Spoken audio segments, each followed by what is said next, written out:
Part 2. They entered and were quickly seated. Eddie noticed that Tabitha avoided eye contact with the waitress and the hostess, but was still friendly and warm. They both perused the menu and placed their order. Another thing of note was that she ordered a soft drink. He matched he wasn't a big drinker. In fact, he couldn't remember if she ever had an alcoholic beverage. As they waited for their order, they discussed the latest data collected. Eddie watched as she opened up when talking about work. Her blue eyes seemed to glow, and she finally looked into his own brown gaze. A slight spark seemed to dance between them during the prolonged eye contact. "So, how are you outside of work?" Eddie asked abruptly, digging for more information about his crush. Startled, Tabitha seemed to physically withdraw into herself. "Fine, and you?" she replied. "I don't have much of a life outside of work," Eddie responded dryly. She let out a bark of laughter and seemed to soften. "Me either," she whispered shyly, looking up through her blonde hair. Again, warmth radiated up through Eddie's body, and he felt a thrill of triumph.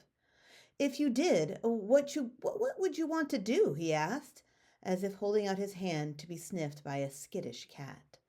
Tabitha paused, reflecting carefully, and replied, "I would travel more. I want to see and feel everything." Eddie straightened a bit within the booth. Time seemed to slow down, and his whole world was focused just on this moment. "Really? Where would you like to go first?" Eddie asked, genuinely curious as to her answer.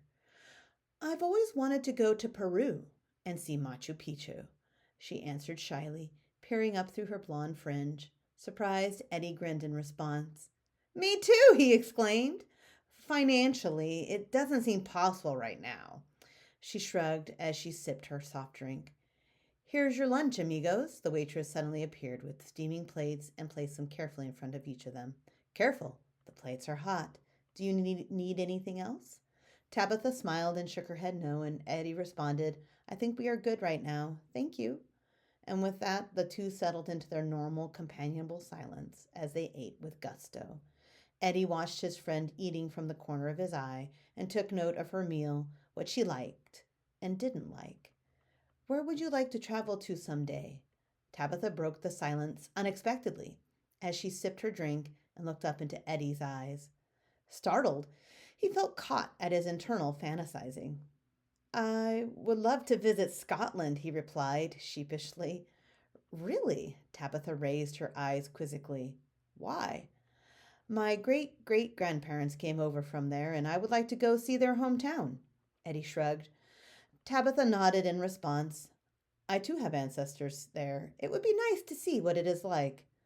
A thrill of hope shot through his veins, and they smiled at each other, relaxed and content. When the waitress brought their bill, Eddie took it and paid. Tabitha accepted quietly the implicit nature of this gesture.